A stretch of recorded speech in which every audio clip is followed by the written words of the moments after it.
Alors bonjour à tous. Aujourd'hui, on se retrouve pour une nouvelle vidéo sur les limites de fonctions. On va montrer avec la définition de la limite que ces trois fonctions tendent vers une limite particulière, donc ces trois limites. Et c'est un exercice qui revient assez souvent en examen, du coup, que j'ai voulu faire dans une vidéo. Donc, on va commencer par la première.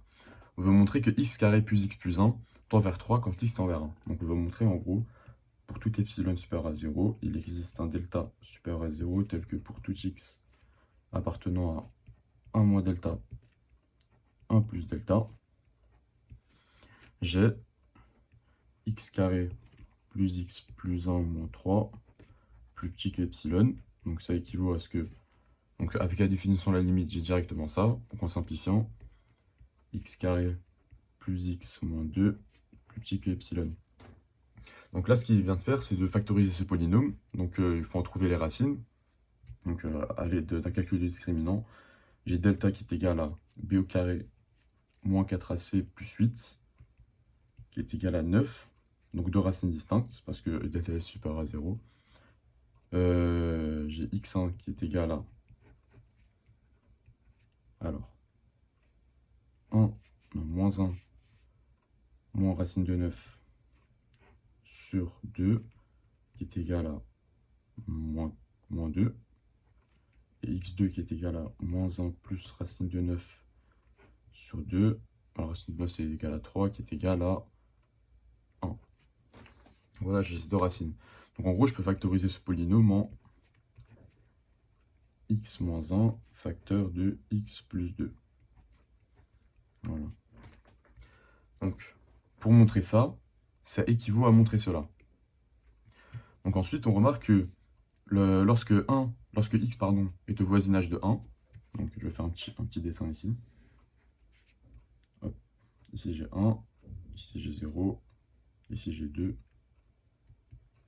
Voilà. Alors, lorsque x est au voisinage de 1, c'est-à-dire quand x se rapproche de 1, bah, x plus 2, par exemple, si je prends x assez proche de 1, par exemple, entre 0 et 2, je prends un... Voilà. Là, j'ai x plus 2, sachant que x étant 0 et 2, bah, il est entre 2 et 4. Donc, en prenant delta 1 égale à 1, donc delta 1, ça veut dire que je m'intéresse aux x qui sont autour de 1 dans un voisinage égal à 1 en gros. C'est-à-dire que là, en gros, je regarde entre les x entre 0 et 2. Donc, voilà, ici, en gros, cette distance est égale à 1. Voilà. Je regarde les x entre 0 et 2 au lieu de m'intéresser à tous les x. Donc là, je restreins mon intervalle en gros, tant que ça reste dans un voisinage de 1. Donc en prenant delta 1 égale à 1, j'ai x plus 2 qui appartient à 0,4 pour tout x appartenant à 1 moins delta 1, 1 plus delta 1. Hop. Donc j'ai x plus 2 qui appartient à 0,4. Donc en gros, x plus 2 est majoré par 4. Donc si on arrive à montrer, nous ce qui nous intéresse, c'est que x plus 2 plus petit que 4. Donc si on arrive à montrer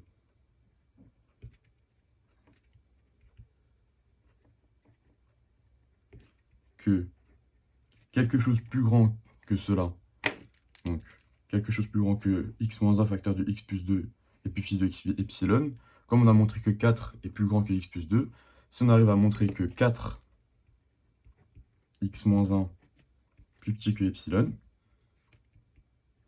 on aura alors x moins 1 facteur de x plus 2 plus petit que epsilon. Donc ça veut dire que là on aura fini en gros, on aura montré ça, et ça c'est équivalent à la définition de la limite. Donc bah, maintenant on va essayer de démontrer ça. Donc là, à partir de là c'est assez simple. Donc 4x moins 1 plus petit que epsilon. Oups. Ça équivaut à ce que x moins 1 plus petit que epsilon sur 4. Ok. Et là, en gros, on aura fini. Donc, en choisissant delta égale au min de delta 1. Bon, en gros, delta 1, c'est égal à 1, je vous le rappelle. Donc, je le réécris ici. Et de epsilon sur 4. Alors, on aura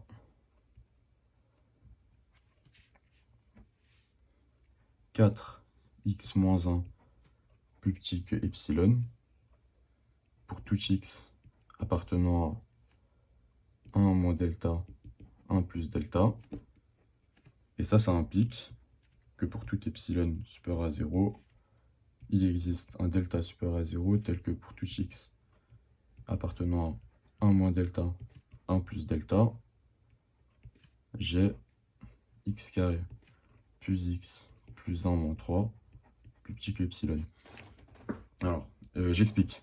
Pourquoi j'ai choisi delta égale le min de delta 1 et epsilon sur 4. Alors, déjà j'ai remarqué que pour avoir ça, pour avoir 4x moins 1 plus petit que epsilon, donc là c'est assez simple, je passe le 4 de l'autre côté, ça équivaut à ce que x moins 1 est plus petit que epsilon sur 4. Donc autrement dit, ça équivaut à ce que x il est encadré par 1 moins epsilon sur 4, 1 plus epsilon sur 4. Ok, donc là, vous aurez pu me dire que je prends delta égale à epsilon sur 4. Sauf que pour en arriver là, j'ai restreint mon intervalle avec delta 1. C'est-à-dire que je dois avoir à la fois les x qui sont compris autour de 1 sur une amplitude de 1, c'est-à-dire plus petit que 1 moins delta 1. C'est-à-dire que je dois avoir x moins 1 plus petit que delta 1, et à la fois epsilon sur 4. Donc, parce que tout à l'heure, en faisant la démonstration, j'ai restreint à delta 1 qui est égal à 1. Donc, c'est-à-dire qu'on doit à la fois restreindre à delta 1 égale à 1, et à la fois restreindre à epsilon sur 4. Donc, on prend le minimum des deux pour tout restreindre, en gros. Et donc, on aura ce qu'on aura voulu. Et comment je suis passé de là à là, en remontant tout ce qu'on a, toutes les équivalences qu'on a faites, on aura la définition de la limite suivante. Et voilà, on a fini. Donc maintenant, on va faire la deuxième. Il faut montrer, alors je le rappelle, que la limite quand x tend vers moins l'infini de x sur x plus 2 égale à 1. Donc on veut montrer que pour tout a inférieur à 0, il existe... non. Pour tout epsilon, pardon. Pour tout epsilon supérieur à 0, il existe un m plus petit que 0, tel que pour tout x plus petit que m, j'ai x sur x plus 2 moins 1 plus petit que epsilon. Donc pour montrer ça, donc là on voit que au-dessus et en dessous, c'est égal à 2 près. Alors là il manque 2 pour qu'ici soit égal. Donc là en gros je peux bidouiller. Donc ça équivaut à montrer que x plus 2 moins 2 sur x plus 2 moins 1 plus petit que epsilon. Donc là je sépare la fraction en deux. Ça équivaut à ce que x plus 2 sur x plus 2 moins 2 sur x plus 2 moins 1 plus petit que epsilon. Donc là, ici, ça fait 1, et ici, ça fait 1, ça simplifie. Ça équivaut à ce que moins 2 sur x plus 2, donc comme ça, en valeur absolue, je peux me débarrasser du moins. 2 sur x plus 2 plus petit que epsilon. Et ensuite, on raisonne par l'équivalence simple, on isole le x. Donc ça équivaut à ce que 2 plus petit que epsilon x plus 2.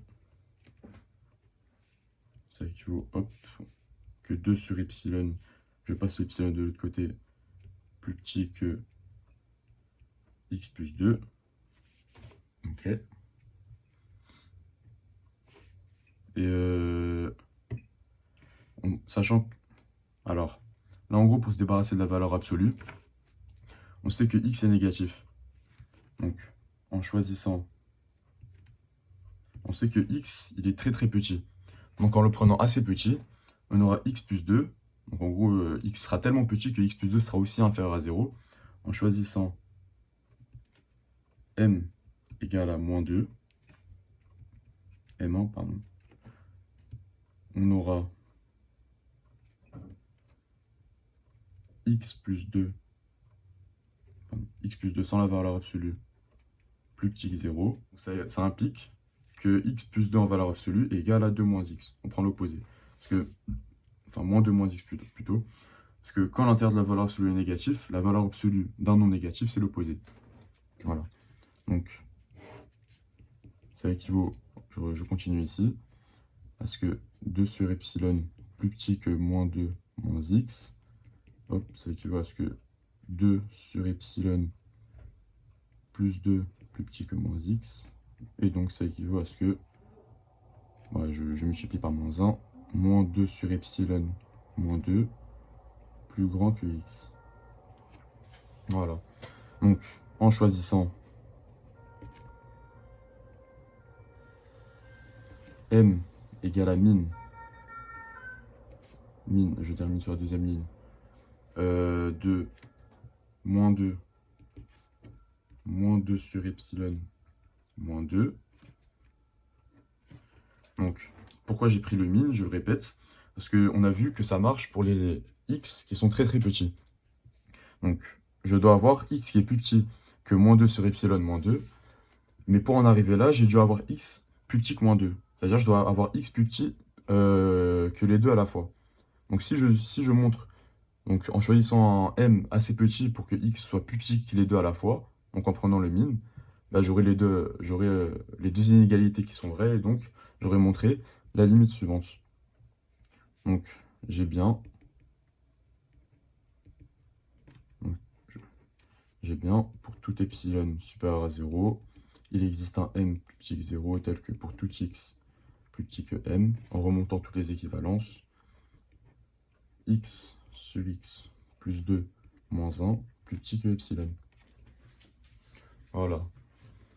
Donc, il ne faut pas oublier de mettre le min pour bien avoir les deux conditions qui sont vraies. Donc maintenant, je vais faire la troisième. La troisième, je le rappelle, c'est il faut montrer que la limite en x tend vers 2 alors de tout ça, je ne vais pas tout lire, égale à moins l'infini.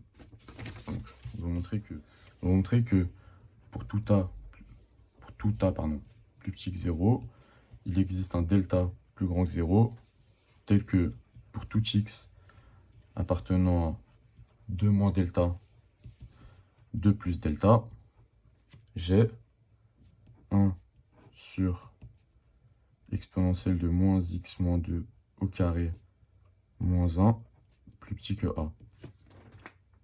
Voilà. Donc ça équivaut à ce que je passe à l'inverse, sachant que a est négatif et du coup ça aussi c'est négatif. Sachant que l'inverse est strictement décroissante sur r étoile moins, exponentielle de moins x moins 2 au carré moins 1 plus grand pardon, que 1 sur a. Donc ça équivaut à ce que exponentielle moins x moins 2 carré plus grand que 1 sur a plus 1. Donc là, on est très tenté de passer au ln, parce qu'on a l'exponentielle ici, on veut s'en débarrasser. Sauf qu'il faut s'assurer que l'autre côté, c'est positif. Donc on remarque que quand on va avoir ça positif, donc 1 sur a plus 1 plus grand que 0, ça équivaut à ce que 1 sur a plus grand que moins 1, et ça équivaut à ce que a plus petit que moins 1. Là, en gros, on a une dimension de caractère. Parce qu'en fait, ici, on a ça qui est positif lorsque a est plus petit que moins 1. Mais quand a est plus grand que moins 1, on a ça qui est négatif.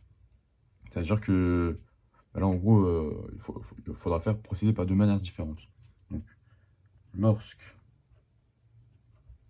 a est plus petit, non, est plus grand plutôt que moins 1, parce que ça, c'est le côté le plus simple. Lorsque a est plus grand que moins 1, on a alors 1 sur a plus 1 qui est plus petit que 0, plus petit ou égal à 0. Et comme l'exponentiel est toujours positif, comme exponentielle de moins x moins 2 au carré toujours plus grand que 0, cela est donc vrai pour tout x réel. Donc voilà. Donc là en gros j'ai spécifié que lorsque a est plus petit que moins 1, on a alors 1 sur a plus 1 plus petit que 0. Et comme l'exponentielle est toujours positive, donc en gros on a ça qui est toujours vrai, donc ça marche pour tout x, on n'a pas de contrainte. Parce qu'il faut que ça marche pour tout a, je le rappelle, a est plus petit que moins 1, lorsque a est plus petit que moins 1 strict, là, on a ça qui est positif, du coup on peut se permettre de passer au logarithme. Donc on continue les équivalences, ça équivaut à ce que exponentielle de moins x moins 2, enfin non, pardon, on passe au logarithme, du coup on perd l'exponentielle, moins x moins 2 carré plus grand que ln de 1 sur a plus 1, voilà, par stricte croissance du logarithme. Donc ça équivaut à ce que x moins 2 au carré plus petit que moins ln de 1 sur a plus 1. Et ça équivaut à ce que x moins 2, alors en passant la racine, par stricte croissance de la racine, plus petit que racine de moins ln 1 sur a plus 1. Là, vous allez me dire, ouais, pourquoi j'ai passé une racine alors qu'ici, il y a un moins? Bah, tout simplement parce que ln de 1 sur a plus 1, bah, ça c'est négatif, parce que 1 sur a plus 1 est plus petit que 0. Donc ln de 1 sur a plus 1 est plus petit que 0 aussi. Enfin, ça c'est plus petit que 1. Donc ensuite, en faisant moins par moins, donc on a du positif, on peut passer à la racine. Donc en choisissant, donc ensuite on conclut, en choisissant delta égale à ce qu'on a trouvé ici, racine de moins ln de 1 sur a plus 1,